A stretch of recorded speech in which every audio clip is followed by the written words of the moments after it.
नागपुर हिंसा की जांच जैसे जैसे आगे बढ़ रही है, इस केस में चौंकाने वाला खुलासा हो रहा है।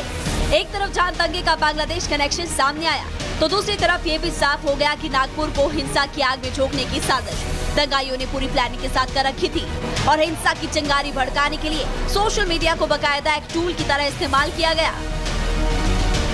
और जो 4 कल देर रात एफआईआर दर्ज की गई है, उसके सेक्शंस पर जब आप नजर डालेंगे तो उसमें बीएनएस की धारा 152 इंपोज की गई है, जो कि देशद्रोह है। उस धारा के अंदर अगर भारत की एकता अखंडता को आप नुकसान पहुंचाएंगे या यूं कहे कि दंगे भड़काने की कोशिश करेंगे, सामाजिक सौहार्द बिगड़ेगा, तो कहीं ना कहीं 152 इंपोज किया जाएगा। और उस एफआईआर में आप देखेंगे कि बीएनएस की जो धारा है 152 वो खासतौर पर इंपोज की गई है। और एफआईआर के नीचे तकरीबन 6 ऐसी इंस्टाग्राम और सोशल मीडिया आईडी का जिक्र किया गया है जिनके जरिए भड़काने वाले पोस्ट जो है वो किए गए। और यही कारण है कि साइबर यूनिट ने कल 4 एफआईआर अलग से दर्ज की। अब इस मामले में कुल 10 एफआईआर दर्ज हो चुकी है।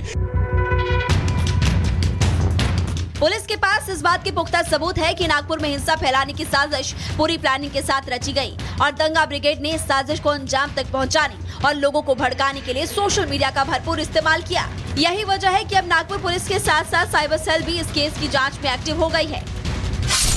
नागपुर पुलिस ने इस मामले में अब तक जहां 10 एफआईआर दर्ज किए, तो वहीं साइबर सेल ने भी इस केस में 4 एफआईआर दर्ज किए हैं, जबकि अब तक जांच के आधार पर 200 आरोपियों की पहचान की जा चुकी है। लेकिन ये जांच यही नहीं रुकने वाली, क्योंकि पुलिस के रडार पर वो 1000 लोग भी हैं जो दंगाग्रस्त इलाकों में उत्पात मचाने सीसीटीवी में कैद हुए। नागपुर पुलिस इस केस की जांच को लेकर कितना सख्त रुख अपना चुकी है, इसका अंदाजा इसी से लगाया जा सकता है कि पुलिस ने अपनी दूसरी एफआईआर में आरोपियों के खिलाफ देशद्रोह की धाराएं भी जोड़ दी है।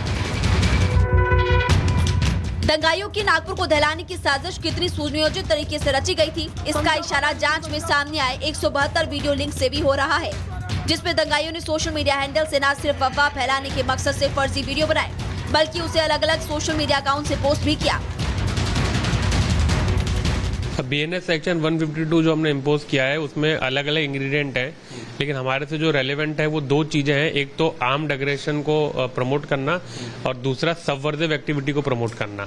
तो इसमें जो वायलेंस हुआ था, पुलिस के खिलाफ में जो वायलेंस हुआ था, उसके वीडियोस को इन लोगों ने कट करके और उसके साथ में इस प्रकार का उन्होंने मैसेज दिया है कि जैसे कि फॉर एग्जांपल सर तन से जुदा, नागपुर में जो हुआ वो सही हुआ, ऐसा हर जगह होना चाहिए। 6+ लोगों को हमने उसमें एफआईआर में डाला है, लेकिन अभी और भी ऐसे पोस्ट हैं जिनको हम लोग स्टडी कर रहे हैं।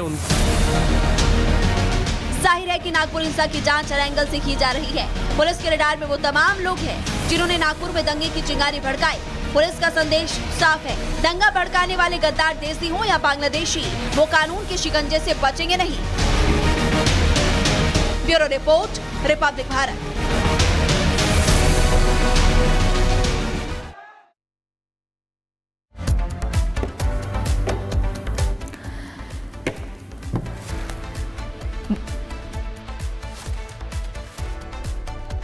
केस में हमारे साथ बीजेपी विधायक अमित साटम जुड़ गए हैं और हम आपको तस्वीरें लगातार दिखा रहे हैं, बता रहे हैं कि किस तरीके से क्या कुछ मांग की जा रही है। लेकिन अमित साटम जी, ये समझना चाहेंगे कि किस तरीके की मांगे रखी गई। आज विधानसभा में भी ये मुद्दा उठा है और बार बार ये कहा जा रहा है कि शुरुआत से जांच की जाए, जो भी दोषी है उसे बख्शा नहीं जाएगा, चाहे फिर वो कितना ही बड़ा और ऊंचा नाम क्यों ना हो।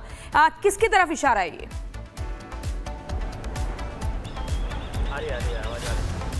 कल शाम को दिशा सालियान के जो पिताजी है, दिशा सालियान के पिता ने बहुत ही सीरियस एलिगेशंस किए हैं। उन्होंने ये कहा है कि महाविकास आघाड़ी की सरकार ने इस पूरे प्रकरण को दबाने की कोशिश की। उन्होंने ये कहा है कि महाविकास आघाड़ी सरकार के एक मंत्री इसमें शामिल है। उन्होंने ये कहा है कि मुंबई की महापौर ने इस प्रकरण में उनके ऊपर दबाव डाला, उनके ऊपर प्रेशर बनाया। और इस प्रकार के एलिगेशंस पहली बार दिशा सालियन की फैमिली ने पहली बार इस प्रकार के एलिगेशंस किए, जो बहुत ही गंभीर स्वरूप के एलिगेशंस है।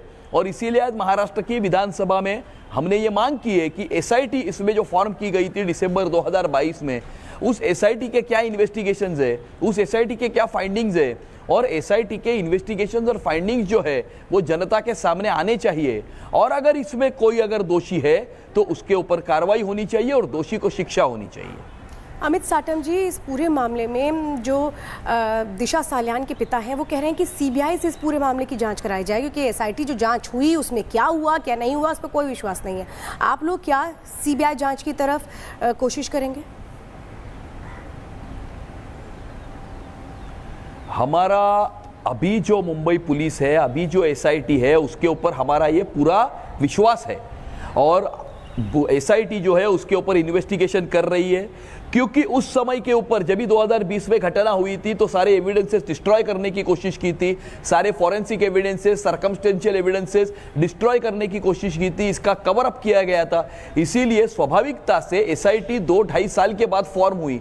2.5 साल के बाद उस केस का फिर से इन्वेस्टिगेशन करना, सारे चीज़ों को फिर से एक बार जोड़ना, सारे सबूत फिर से एक बार जमा करना, तो ये बहुत ही कॉम्प्लिकेटेड केस है। लेकिन हमें यह पूरा विश्वास है कि एसआईटी जो है इसमें जो अंतिम कंक्लूजन तक जरूर आएगी और जनता के सामने अपने फाइंडिंग जरूर रखेगी। अमित साटम जी, दिशा सालियान के पिता बार बार कह रहे हैं कि इस पूरे मामले में एफआईआर होनी चाहिए आदित्य ठाकरे के खिलाफ, उनका नाम भी सामने आना चाहिए, क्योंकि दिशा सालियान की आत्महत्या नहीं थी बल्कि हत्या थी। और रिपब्लिक भारत ने जब आज सवाल किए तो आदित्य ठाकरे उन सवालों से बचते हुए नजर आए। किस तरीके से इसे देखा जाए? क्या आदित्य ठाकरे का बार बार नाम लेना दिशा सालियान के परिवार की तरफ से किस ओर इशारा कर रहा है? दिशा सालियान के पिता की तरफ से कुछ नाम आना और डायरेक्ट इस प्रकार के आरोप होना, ये बहुत बहुत गंभीर इस प्रकार की ये बात है। और मुझे ऐसा लगता है कि इसमें ज़रूर ड्यू प्रोसेस ऑफ लॉ जो होता है, वो ड्यू प्रोसेस ऑफ लॉ और पूरी कानूनी प्रक्रिया फॉलो करके कार्रवाई कर लेनी चाहिए। आदित्य ठाकरे का बार बार नाम क्यों आ रहा है इस पूरे मामले पर?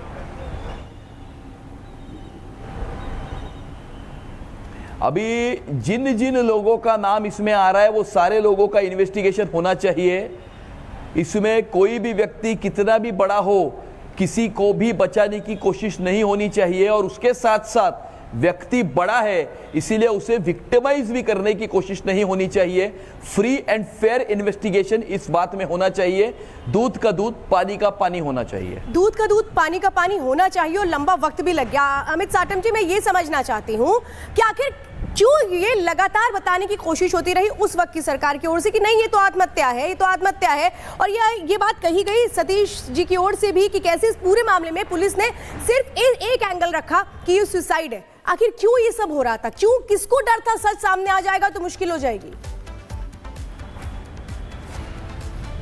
क्योंकि इस इन्वेस्टिगेशन को कवर अप करने की कोशिश की गई थी, क्योंकि इसमें सारे लूज एंड्स जो है वो छोड़े गए थे, इसीलिए ये सस्पिशन या संशय जो है कि ये हत्या तो नहीं है ना, इस प्रकार का संशय ज्यादा बढ़ने में, समाज में इस प्रकार की बातें ज्यादा फैलने में यही चीजें कारण है।